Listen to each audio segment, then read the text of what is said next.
All right, it's James Hill Sports with a special gentleman here. We have Dr. Cavil. And Doc, how are you, sir? I'm doing well. It's good to be here. Good to see you in Houston. Should have known you would be in the mix of a big event, and excited to get the championship game. Close out basketball, I guess, officially after this. There you go. HBCU football. We had a special season last year. Obviously, the last two, and of course, it dates back to the 1800s. But when you think about the prime factor, the Swac, the Meac, the Big Four, SIAC, and the CIAA, it's been a very special last few years. Talk a little bit about your vision going forward. Prime is no longer part of the HBCU experience, but he left a lasting impact. No doubt he certainly left what we call the prime effect, and he seems like he's taking it with him in Colorado. But with that being said, I think when you look at the marketing components of what we call the prime effect, that there's still an upward trajectory in terms of what's taking place at HBCU sports. That's both at the FCS level with the Meac, Swac, and independent programs, and then at the Division II level with the CIAA and SIAC. I think many of the things that we've learned before, many of the things that come new that we've learned now, they will continue to do and transport and move forward. So I still see big heights coming up, big crowds, attendance continue to grow. I think the interest and fervor is there. The expansion of SWAC has done that with FAMU. They look to be back in the mix and see if they can finally close out that window under Willie Simmons and knock down that door, as they say proverbially, and get to the Celebration Bowl and see if they can then represent the SWAC and see if the SWAC can finally get a win over the Meac over the last couple of years. But then you go into Meac. You have all world, everything coming back to North Carolina Central. So you got to believe that the Eagles, led by their coach, will be prepared and ready to go. But then you have some of those new coaches in their second year. Morgan State, everybody's interested to see, can Morgan State take the next step? What about Norfolk State? They had a down year, but if you know anything about that program and how it's led, you got to believe that they'll bounce back. So I think you're going to have a lot of fervor, a lot of interest. In many ways, it kicks off with the Meac Swac Challenge between Jackson State and South Carolina State. Doesn't get much better than that. Buddy Pugh, a gentleman with a lot of history, and I'm sure he is trying to figure out how to get some more W's. Yeah, certainly is, and I think a lot of that is quarterback play, quietly behind the scenes in terms of the quarterback young man there. He had some family things that kind of weighed on him. So it'll be interesting. One, he gets a little healthier, gets back. Obviously, he lose the big stud at the wide receiver position. But if you know anything about Buddy Pugh, it starts with defense, and you got to believe they're going to do that and then find a way to run the ball.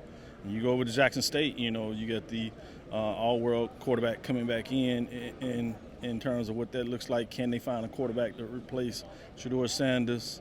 But they feel they had a lot of talent. You had a top recruiting class, so that has continued in terms of that, and they're still putting in some work. And then with the transfer portal, you don't know who will transfer in late. And so it's going to be interesting all the way down. Currently, you in spring football, so a lot of folks are excited, lathering up about what's going to be done in the football season. So as we close out basketball, we named our champions. We get into a little baseball in the SWAC, which is pretty big, with the week-to-week matchups. We're in week 3 with baseball, week 4 with softball. But as soon as that goes down with the ping of the bats, you close out and name your champion regular season and tournament. It's really going to be time to turn your heads. And then back in July, middle of July, we'll be in Birmingham for the SWAC, is my understanding. And then we'll go back to Norfolk at the end of July. And we'll really get things going with the mix of the CIAA and SIAC in the middle. We'll get those that will nominate somebody to be first, and we'll see if people can live up to that tradition.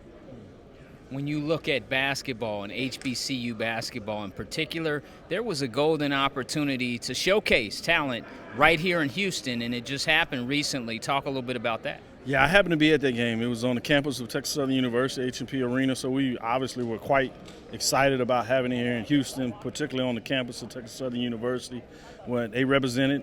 It was full. Biggest attended crowd they had.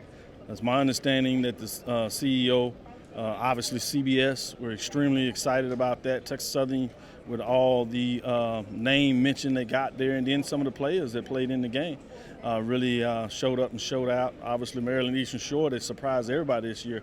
Pollard was named the player of the game, MVP, deservedly so. But it was a big-time matchup. I mean, people were excited. They're trying to figure out how do they come back and get it next year. So they're supposed to follow the Final Four, which means they'll be in Phoenix, but some people were kind of wishing it stayed around here in Houston. When you think about the Meac and all the success that is happening at Howard University, HU, and they have a bright future. What do you envision at Howard? Oh, they're going to continue to grow. He's going to get programs, and you always get a bump right after you win regular season, particularly if you can get it done in the tournament. He's done that. Howard is investing more in their athletic sports. You see what they did with football. Co-champs, obviously, they didn't get to represent for the conference because of the head-to-head loss to North Carolina Central. But you see nothing but an upward trajectory. Remember, the women's basketball program played in the championship game. They couldn't quite get it done against Norfolk State, but they won it last year. So they have a lot of excitement, but specific for the men's. Obviously, he was coaching in the All-Star game to honor what he got done. So it's my understanding that recruiting's up there. They got some transfers coming in. They got a couple of key players coming back. So I look for Howard to be in the mix next year amongst a couple of teams pushing it for the Meac. Doc, in closing, this is a special time for HBCU sports. Oh, no doubt. If you are any type of fan of HBCU sports, right now is that second renaissance, if you would say. I coined first renaissance back in the 60s and 70s in terms of the book when they won a lot of championships at the NIA level, as you're very familiar with. But now with just the additional excitement, school growth in terms of enrollment, all the different support financially from alumni, obviously the businesses that get in providing sponsorships, just let you know that the interest is there, and this is a great time to be a fan of HBCU sports. So as I said, get out there and support your HBCU programs, not just for football or basketball. Get out there and see, as we said earlier, the ping of the bats, baseball and softball. Women are doing well, excited. You talking about just softball in general, the way they support their teammates and just chanting the game creates an extreme excitement. Very competitive games, and then baseball, it hasn't been this competitive in Swac probably since the beginning. There you go. He is Dr. Cavil, and I'm James Hill. Thanks for watching.